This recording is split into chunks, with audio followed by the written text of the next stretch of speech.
Bien, vamos empezando, jóvenes, ¿ya? Vamos empezando, ya estamos en la hora.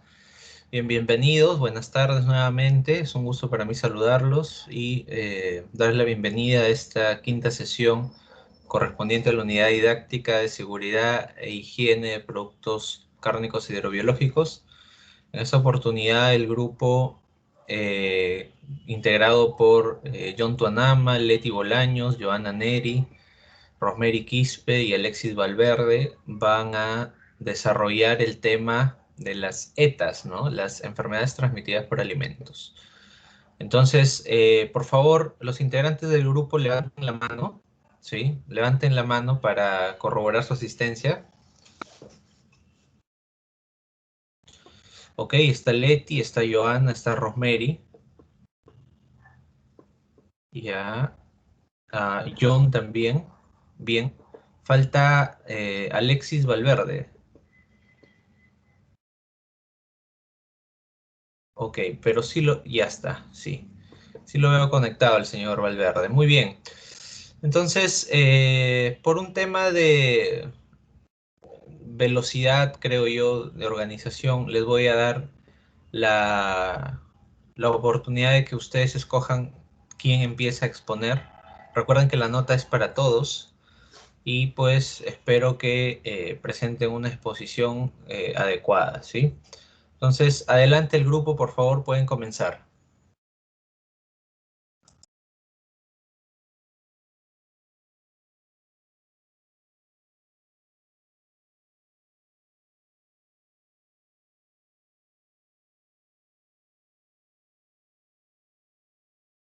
Buenas tardes, profesor y compañeros. El día de hoy voy a exponer sobre el tema de enfermedades transmitidas por alimentos.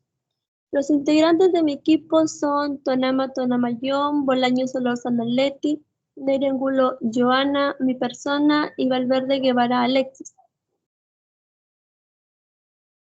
Introducción. El presente trabajo fue elaborado por los estudiantes del programa de estudios de Industrias Alimentarias del Instituto Superior Tecnológico Público Virú.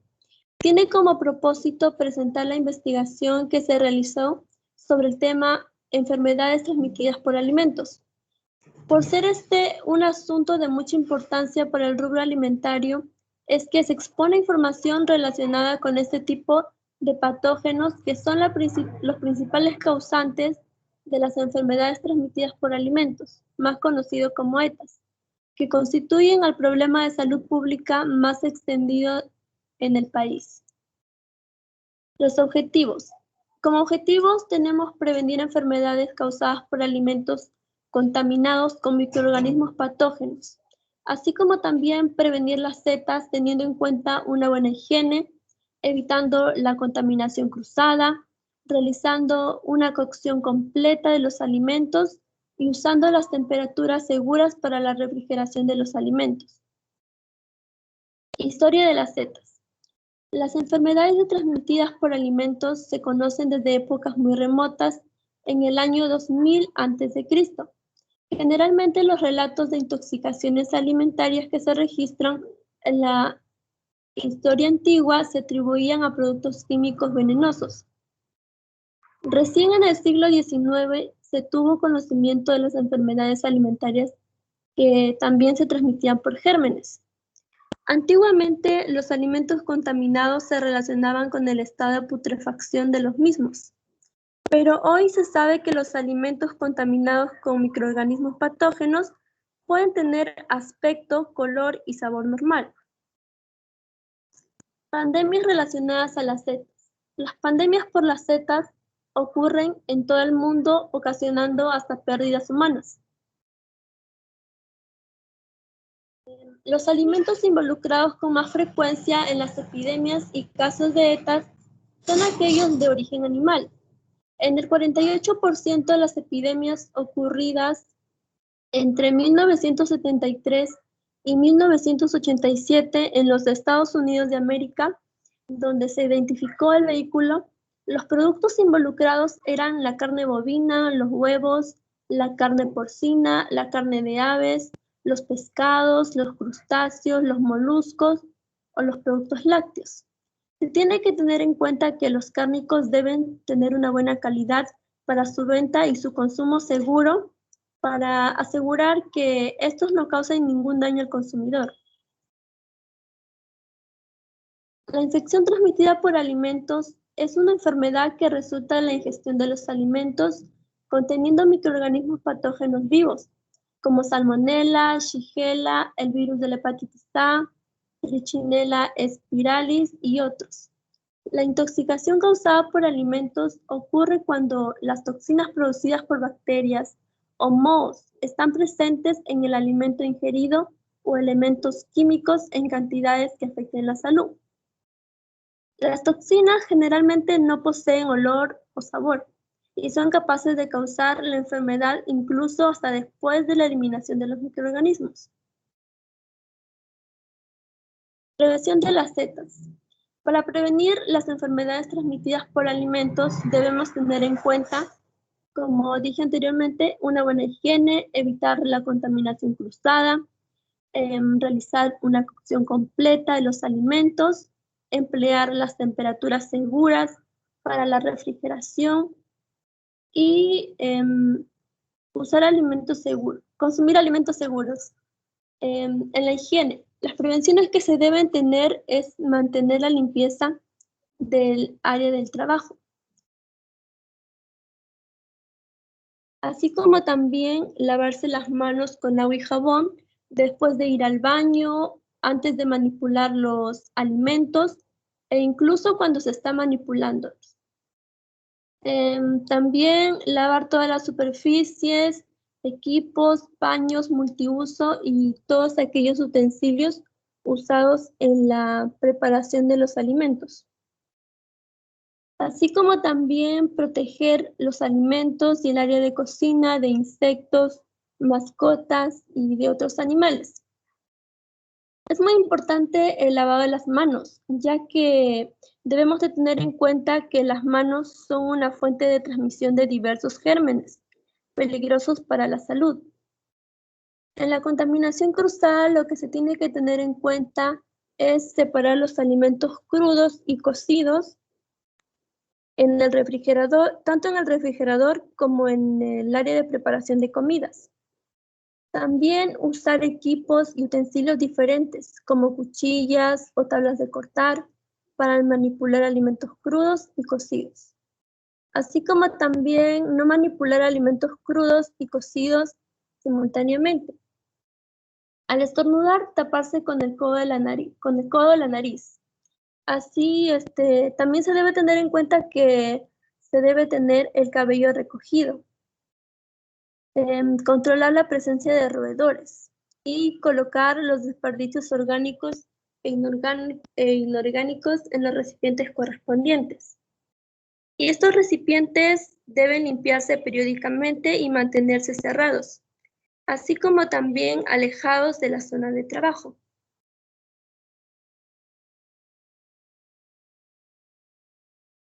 Temperaturas seguras. La refrigeración detiene el crecimiento bacteriano. Por ello, la temperatura de refrigeración recomendada es de 4 grados Celsius y de congelación menos 18 grados Celsius, ya que la mayoría de bacterias patogénicas crecen en el rango de temperaturas peligrosas. Debemos considerar que la presencia de escarcha o hielo en el paquete por fuera del producto indica que se ha roto la cadena de frío. Recalentar completamente la comida cocinada, en el caso de los alimentos líquidos, llevarla a ebullición. En los alimentos de mayor consistencia, calentar por encima de 65 grados Celsius. Así como también descongelar los alimentos en la heladera o en el microondas, y no a temperatura ambiente. Alimentos seguros. Usar materias primas e ingredientes que indiquen su procedencia. Usar agua potable. En el caso que no se cuente con el servicio de agua potable, se debe hervir el agua por 5 minutos, a partir de donde aparezcan burbujas. Sino también añadir entre 3 a 5 gotas de cloro en 1 litro de agua.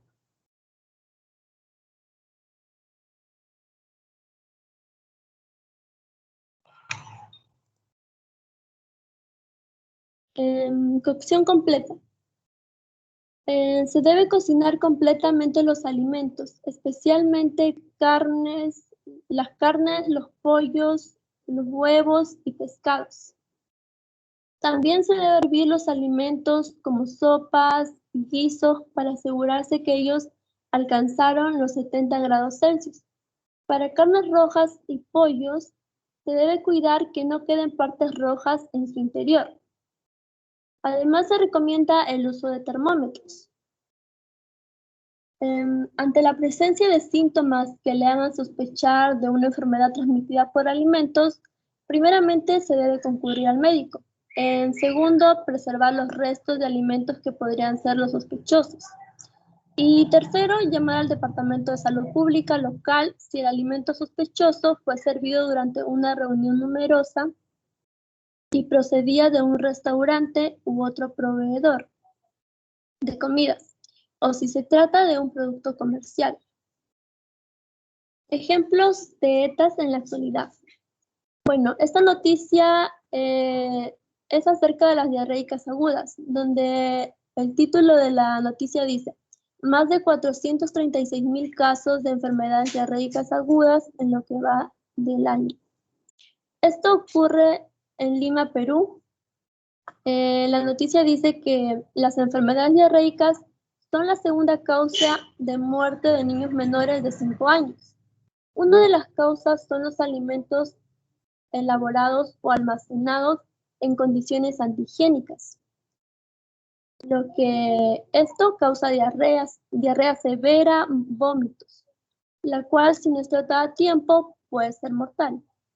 En lo que va del año se ha reportado 436,764 episodios de enfermedades diarreicas agudas, de los cuales el 40% se presentaron en niños menores de 4 años, según el último boletín del Centro Nacional de Epidemiología, Prevención y Control de Enfermedades, MINSA.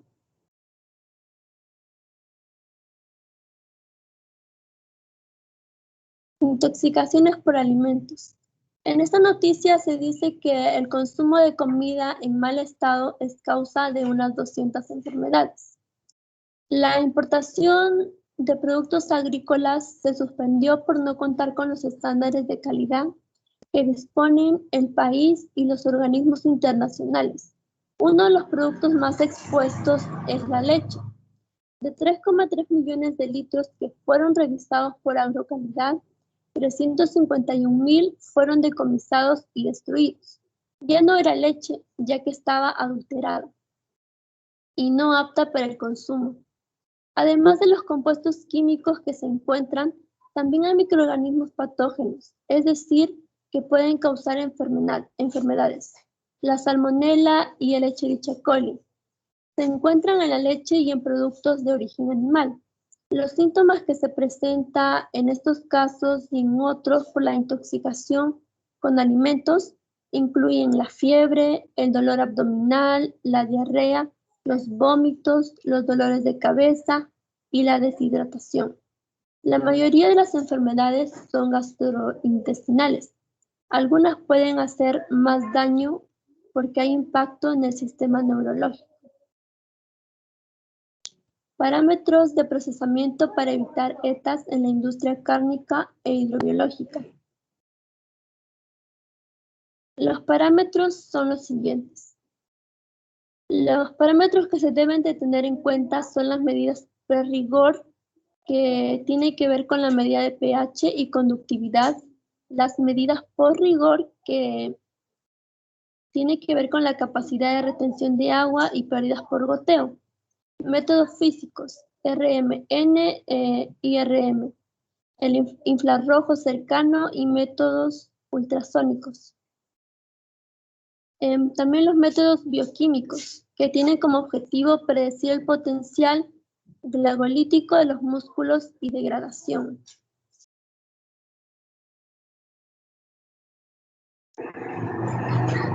Ejemplos de las ETAs en la industria cárnica e hidrobiológica. Campylobacter. Campylobacter son bacilos, por lo general tienen forma espiralada de 5 de S o curva. Estos causan la enfermedad campylobacteriosis por la infección por Campylobacter. Además, es una de las 4 principales causas mundiales de las enfermedades diarreicas y está considerada como la causa bacteriana más frecuente de la gastroenteritis. Las infecciones por Campylobacter suelen ser leves, pero pueden ser mortales en niños muy pequeños, también en las personas de edad y en los individuos inmunodeprimidos.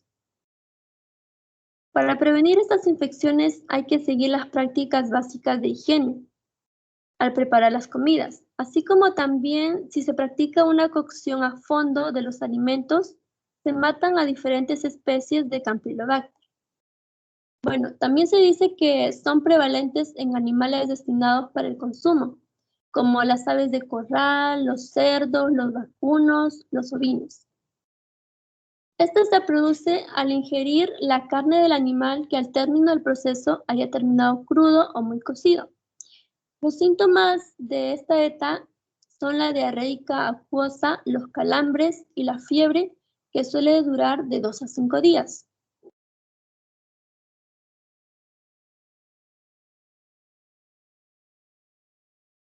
La criptosporidiosis es una enfermedad oportunista causada por el parásito Cryptosporidium, presente en algunas comidas o en el agua contaminada. El primer caso que se reportó se presentó en 1972 y a partir de entonces es uno de los patógenos a nivel de vía entérica más comunes en el mundo. Prevalecen en productos de pescados contaminados y es muy poco común. Los síntomas de estas son la diarrea acuosa, la fiebre leve y el dolor abdominal.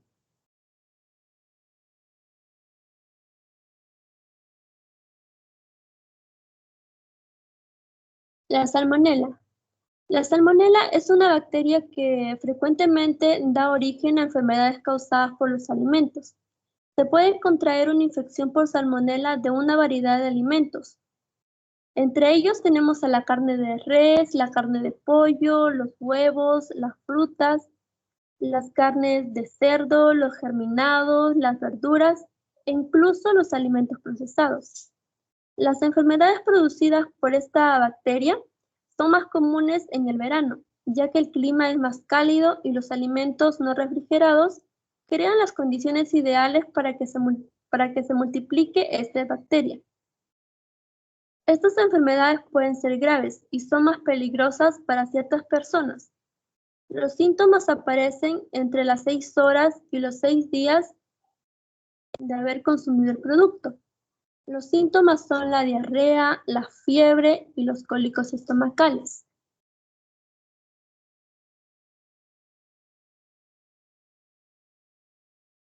El Staphylococcus aureus.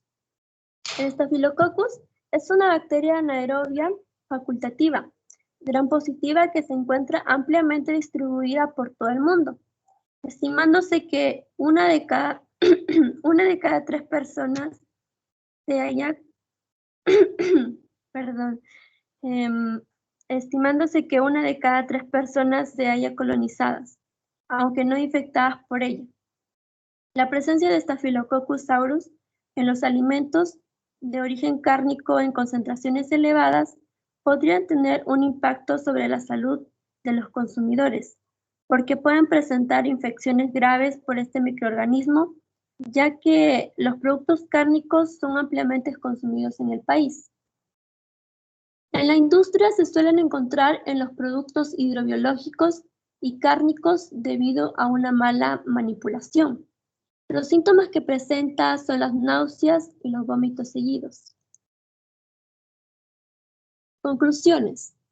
Para la seguridad alimentaria es preciso transmitir a menudo mensajes sencillos pero importantes como las buenas prácticas de manufactura, que implica mantener limpios los ambientes, almacenar los insumos a temperaturas seguras, utilizar agua limpia. También se precisan normas de seguridad para el pesado, envasado y etiquetado de los alimentos. También el personal de la planta debe estar bien informado y preparados para resolver los problemas de seguridad alimentaria, así como evaluarse y tratarse constantemente de las percepciones de riesgo relacionados con los nuevos problemas para la seguridad de los alimentos. Las recomendaciones. Las recomendaciones son usar y consumir solo agua potable, así como lavarse las manos siempre con agua y jabón, ya que, como lo dije anteriormente,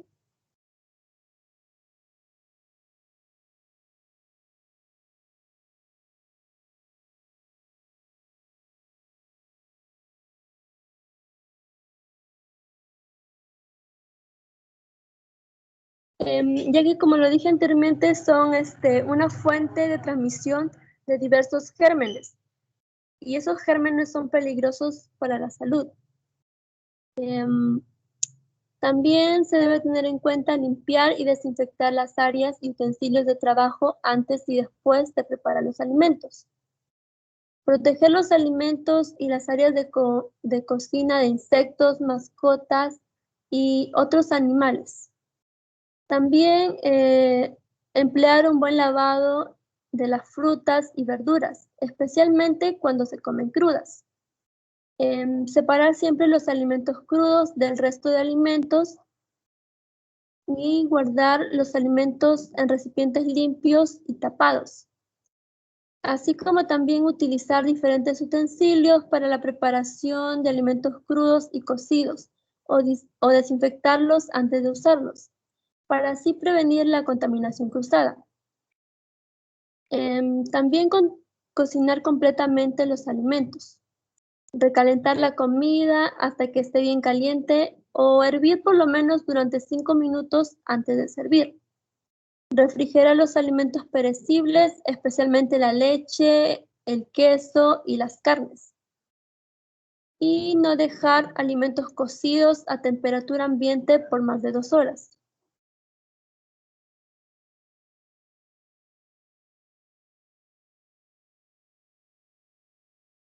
Eso es todo, muchas gracias. Muy bien, excelente. Por favor, deje las diapositivas ahí. No sé si lo puede poner en la primera diapositiva de donde está la presentación para poder hacer algunas explicaciones de algunas anotaciones que he estado tomando. Muy interesante su exposición, muy bien el grupo. Por ahí veo que han pulido justamente las observaciones que les hice a través del WhatsApp el día sábado, domingo, me parece, para poder llegar a presentar esta exposición. Está muy bien, sin embargo, hay algunas cosas que me parece que debo complementar respecto a lo que han mencionado, ¿sí? Pero antes de eso quisiera saber si de repente alguno de sus compañeros tendrá alguna pregunta que les quiera hacer. No, profesor, muchas gracias. Está todo bien. Ok, perfecto. Entonces, vamos a complementar. Ojo, ¿ah? No estoy cambiando lo que han mencionado sus compañeros porque de hecho está muy bien, ya, y eso ha estado revisado y todo.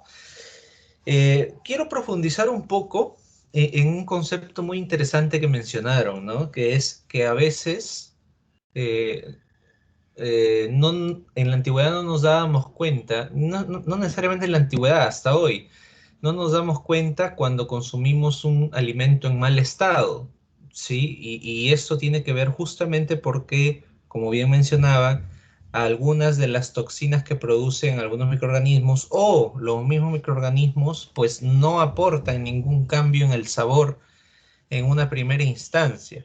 Entonces, eh, consumimos el alimento y no sabemos que que nos estamos de repente inoculando con algún microorganismo patógeno, ¿no? Que nos pueda generar algún problema. ¿Qué es lo que ocurre? ¿Por qué no necesariamente nosotros, para decir que un alimento está contaminado, eso va relacionado directamente con el sabor? Lo que ocurre, jóvenes, es que muchos de los microorganismos que están presentes, la gran mayoría de ellos aeróbeos, ¿sí? se encuentran en un estado metabólico, digamos, podría decir de letargo, o también podría decir en una fase en donde recién se empiezan a propagar, ¿no? Entonces, aparentemente el alimento está en buenas condiciones. De hecho, si ustedes se ponen a pensar, imaginen que pues están comiendo su pollo a la brasa, ¿no?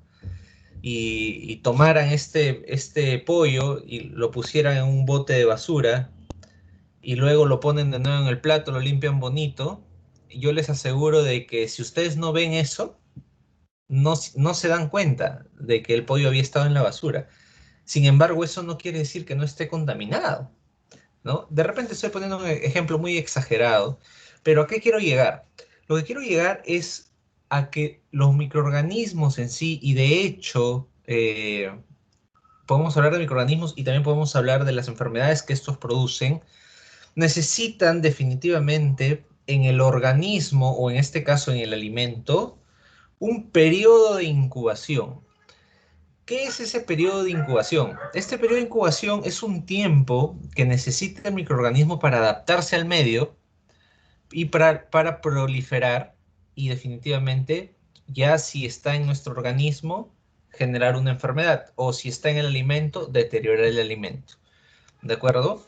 Entonces, justamente se mencionó pues la fragilidad que tienen los productos cárnicos e hidrobiológicos para contaminarse. Y eso es precisamente ¿por qué? Porque los productos cárnicos e hidrobiológicos son en su mayoría composición proteica. Y la proteína, por lo general, es un agar para los microorganismos. ¿Qué quiere decir?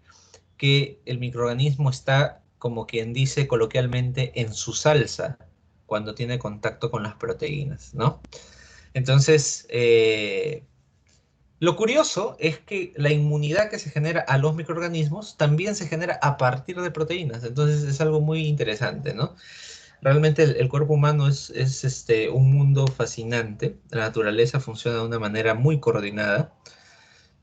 Sin embargo, pues debemos siempre tener en cuenta de que no porque estemos consumiendo algo rico, no porque te estés tomando tu leche de tigre con bastante pota o un buen ceviche, de repente en el mejor local que conozcas que vendan ceviche, o te vas a Puerto Morín y ahí comes un buen ceviche, no el hecho de que tenga limón o no el hecho de que tú lo estés probando rico quiere decir que no necesariamente te va a caer mal. O sea, puede ser que sí te caiga mal, ¿de acuerdo? Y eso se debe pues al periodo de incubación. De hecho, estos periodos de incubación oscilan pues a veces hasta 3, 4 días.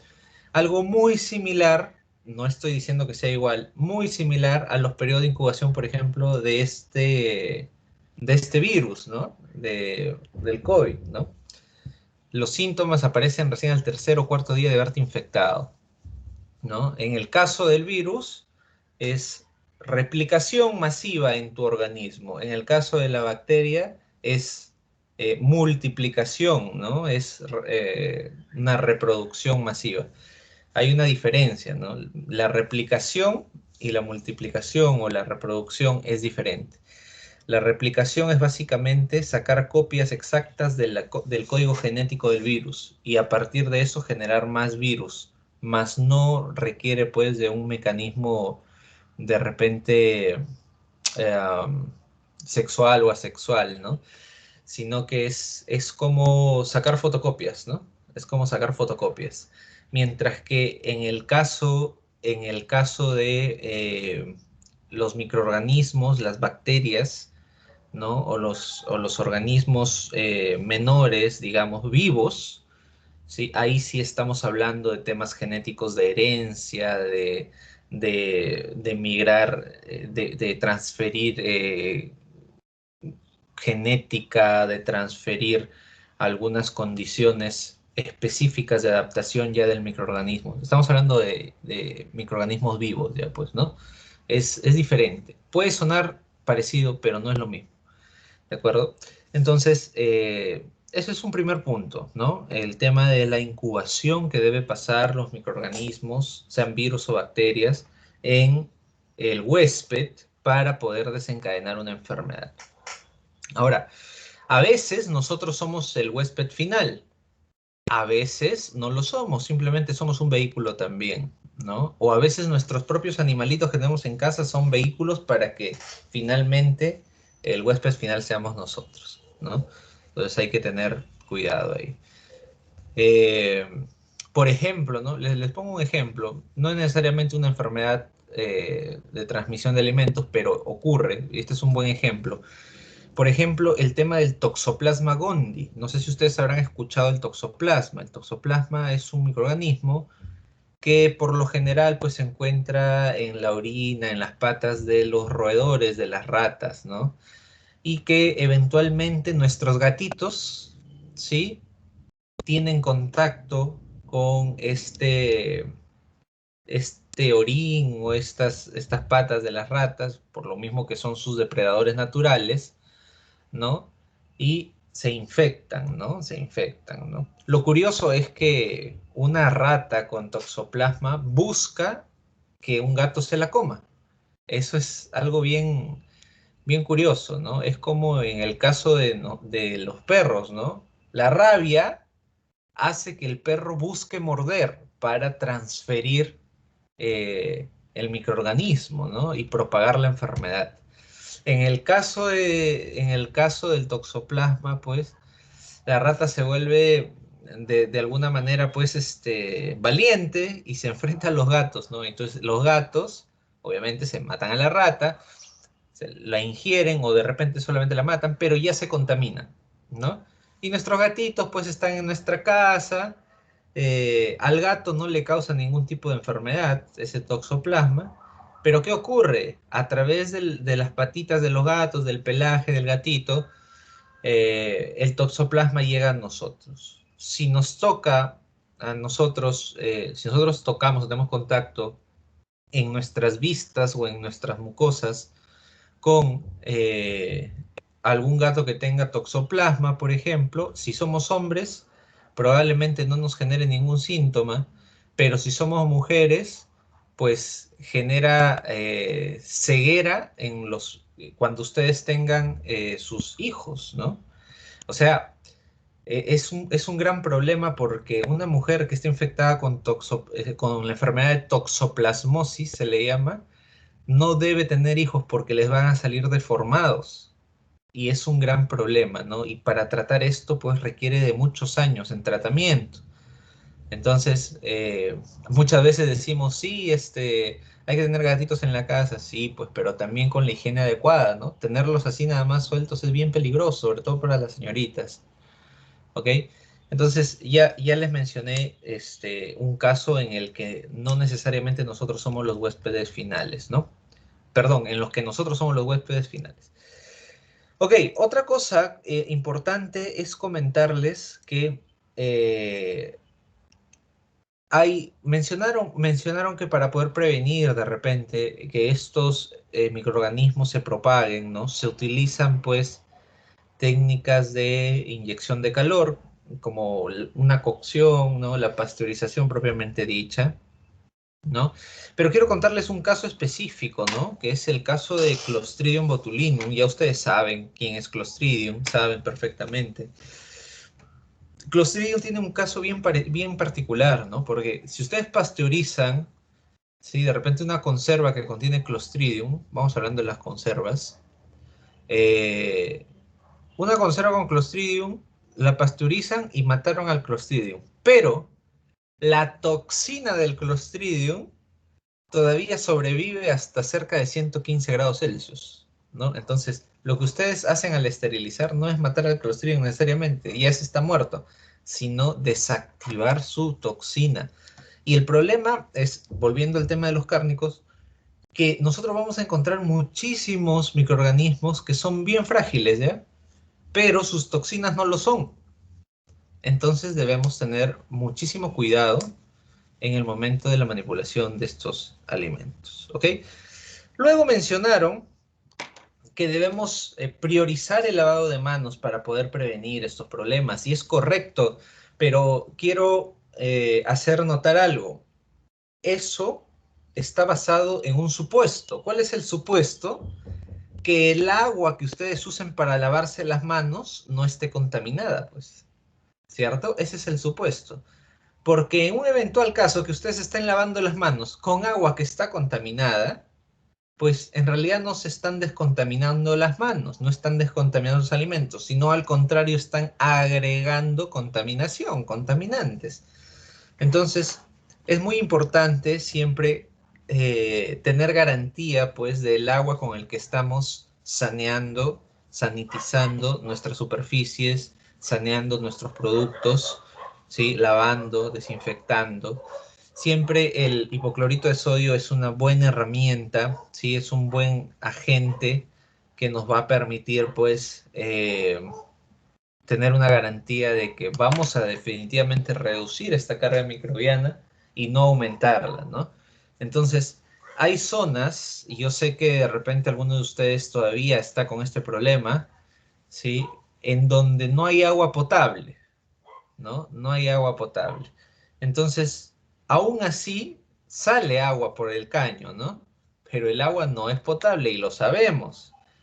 Y nos ponemos a lavar hortalizas y a lavar nuestros productos, inclusive nuestra propia, nuestros propios alimentos en general, ¿no?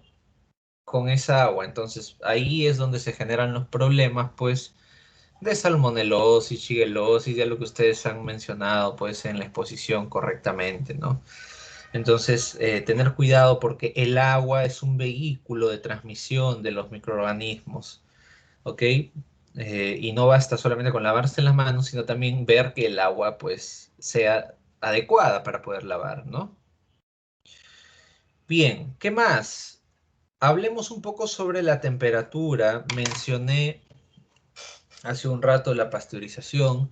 Recordemos que en el caso de las carnes, por ejemplo, nosotros trabajamos temperaturas de refrigeración menores a 4 grados y de congelación que deben ser menores a menos 18 grados. ¿Por qué trabajamos estas temperaturas? En general, voy a tomar el tema de las carnes, pero en general, por lo regular usamos esas temperaturas. ¿Qué ocurre? Que nosotros estamos basándonos en el concepto del Q10. ¿Qué es el Q10? Es un indicador de la velocidad de reacción o de multiplicación que van a tener los microorganismos. Ahora, esto está relacionado ¿a qué? Está relacionado a la temperatura, pues, ¿no? Y la temperatura que mide, recordemos que la temperatura nos mide el grado de agitación molecular. Entonces, básicamente lo que nosotros estamos haciendo cuando enfriamos o congelamos, estamos haciendo de que los microorganismos que estén presentes ahí no puedan propagarse. Los estamos inmovilizando prácticamente. Y por ende también la producción de sus enzimas, que no se degraden. ¿Ok? Más no necesariamente, si es que hablamos de microorganismos que se llaman, lo voy a escribir acá en el chat, ¿ya? Lo voy a escribir en el chat porque es importante que ustedes sepan esto. A ver, un segundo. Uy, ¿qué pasó? Ya.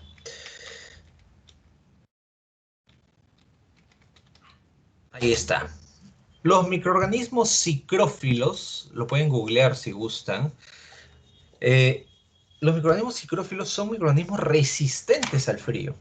Entonces, va a haber microorganismos que definitivamente le bajamos la temperatura considerablemente y no van a aguantar, ¿no? Son mesófilos, trabajan a temperatura ambiente.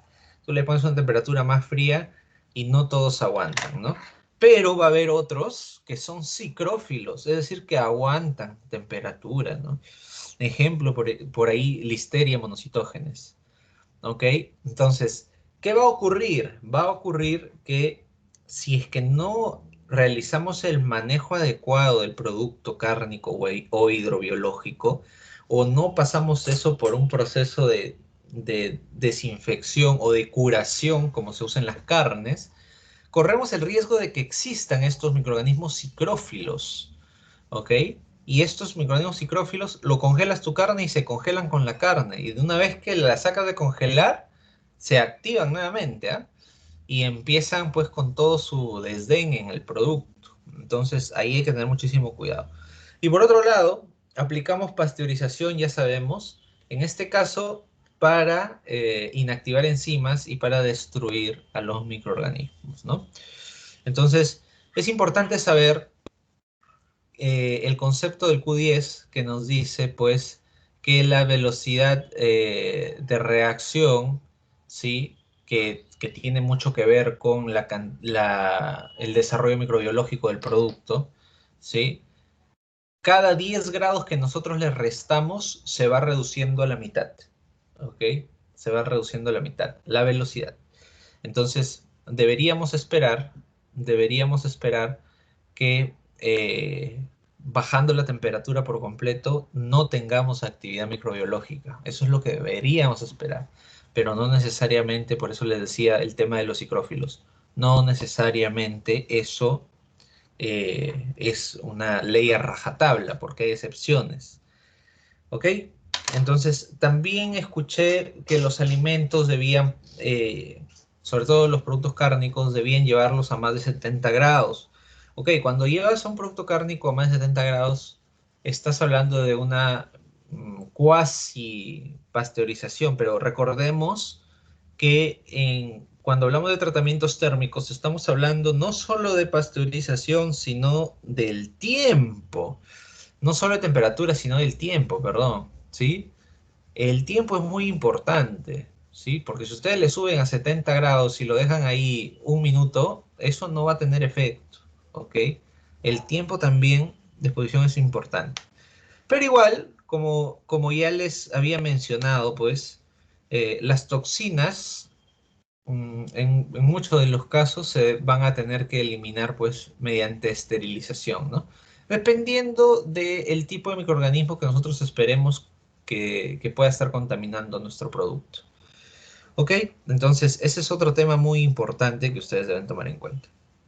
Ahora, respecto hay un tema que no han tocado en la exposición que a mí me parece muy importante y que yo sé que ustedes lo saben, ¿ah? Pero lo voy a mencionar de todas maneras, ¿ok? Es el tema de que las enfermedades transmitidas por alimentos no necesariamente, digamos, el daño se genera por bacterias, por mohos o por virus, sino que tenemos también un, un ente, podría decir así, un ente, un tipo de organismo, ¿sí? Un tipo de organismo que son los parásitos, ¿no? Los parásitos, que no son unicelulares, ¿ok? No son unicelulares. Sin embargo, estos parásitos siempre están, pues, en la disputa científica, ¿no? De si son animales o son hongos, a qué reino pertenecen, ¿ok? Pero siempre hay que mencionarlos a los parásitos. Entonces, dentro de estos parásitos, hablando de los productos cárnicos, vamos a encontrar, pues, seguramente alguno de ustedes ha escuchado hablar sobre la triquina, ¿no? La triquina, pues, que es un microorganismo que nosotros lo encontramos en la carne de cerdo, sobre todo, y que se encuentran como unas pequeñas capsulitas blancas o rojizas en el músculo del cerdo, ¿no?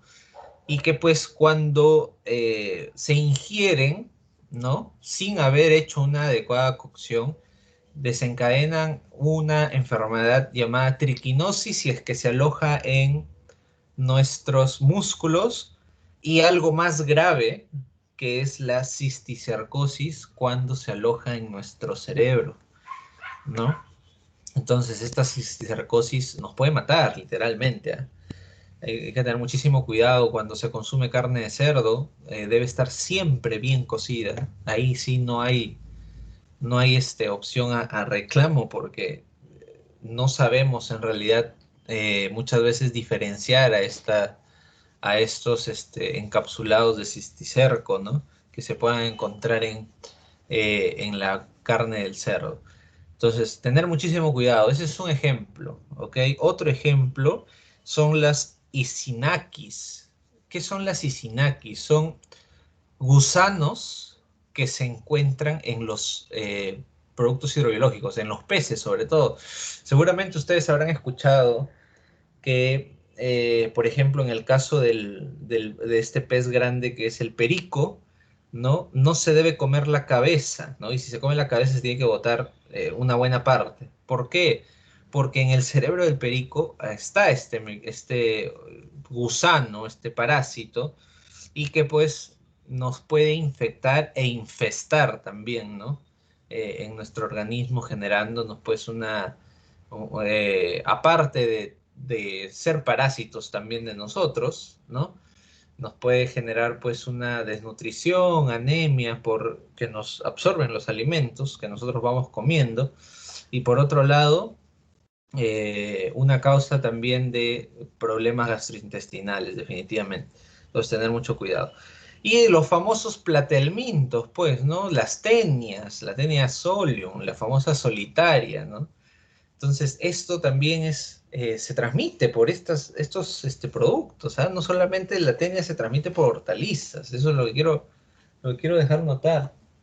También, también a través de los productos cárnicos se puede contagiar uno y pues lamentablemente estar sufriendo de un problema de teniasis, ¿no? Teniasis. Entonces, jóvenes, respecto a su exposición, está bastante completa, solamente lo que he complementado nada más, que era algo importante que creo se debía mencionar. Sin embargo, como ya hemos estado revisando este material eh, antes de la clase, es por eso que los contenidos están bastante claros, la verdad, ¿no? Inclusive los casos que han presentado y todo. Sirve muy bien como material de estudio. Una observación en cuanto a la forma para el siguiente grupo. Recordemos, ojo, recordemos que la siguiente semana no hay exposición porque es su examen, ¿ok? ¿Qué va a venir en el examen, profesor? Va a venir el contenido que hemos trabajado desde hoy hacia atrás, ¿ok? Las exposiciones, las diapositivas, todo eso deben revisarlo, deben revisar. ¿De acuerdo? Igual las sesiones que están subidas en el canal de YouTube y todo eso, ok, revísenlo, por favor. Eh, pero para el siguiente grupo que le toque exponer, ¿sí? Que no es la siguiente semana, sino dentro de 2 semanas, una acotación más, ¿ok? En las imágenes que son de repente alguna noticia o algún artículo, no se olviden, por favor, de colocar la fuente de dónde han sacado ese artículo, ¿ok? Porque si ustedes no colocan la fuente, a eso se le llama plagio, porque ustedes están asumiendo de que lo que han colocado es de autoría de ustedes, si es que no le ponen una cita. ¿Ok? Entonces hay que aprender a citar, por favor. Utilicemos las normas APA séptima edición, que son las que están vigentes hasta ahora. Normas APA séptima edición, por favor, para citar cuadros, imágenes, textos, tablas que sacamos de otros autores, ¿no? Normas APA séptima edición. Ok. Si ustedes colocan eso en Google, les va a aparecer el resumen, ¿no? El resumen de las normas APA séptima edición. Muy bien, jóvenes. ¿Preguntas, por favor? ¿Preguntas al respecto? ¿Está clara la exposición? ¿De repente hay alguna consulta? Por favor, si está claro todo, levanten la mano para yo saber que está claro, ¿sí? Y si no, por favor, hagamos preguntas. Ok, Herly, te escucho. Profesor, de respecto a toda la exposición está todo claro, pero tengo una duda respecto al examen, que el examen va a ser todo unido con todo este tema en el otro curso también. No, no, los exámenes son separados. Ya, eso nomás era mi duda, profesor. Muchas Ok, gracias. sí, los exámenes son separados, jóvenes, son temas separados, ok. Innovación es un tema, seguridad e higiene es otro tema, ok. Ahí sí no podemos no podemos mezclar, ok, no podemos mezclar. Muy bien, entonces, si hubiera alguna otra pregunta, por favor la hacen, si no, levantamos la mano para decirle al profesor, profesor, está todo claro, ¿sí? Ajá, muy bien, perfecto. Ok, si es que no están levantando la mano todavía es porque tienen alguna pregunta, entonces voy a empezar a preguntar, a ver. Ah, ok, ahora sí todos levantan la mano. Muy bien, jóvenes, excelente. Entonces, creo que se ha cumplido el objetivo de esta sesión, ¿sí? Eh, no hemos tenido de repente el retraso de las sesiones anteriores de estar de repente teniendo que completar algún tema de innovación, pero bien, estamos cerca al tiempo y estamos bastante bien, la verdad, ¿ok? Muy bien, jóvenes, vamos a cerrar ahí la sesión, ¿sí? Igual cualquier duda que tengan, por favor, ustedes saben que pueden escribir a los grupos eh, a través de ello o a través de su delegada, me pueden hacer saber sus inquietudes, ¿de acuerdo? Muy bien, jóvenes. Entonces, conmigo será hasta la siguiente semana. Por favor, estudien, ¿sí? Estudien para que puedan rendir bien sus evaluaciones. ¿Listo? Muchísimas gracias. Cuídense mucho. Dios los bendiga. Y pues nos vemos la siguiente semana. Hasta luego. Ya, Gracias, profesor, profesor. gracias. Gracias, profesor.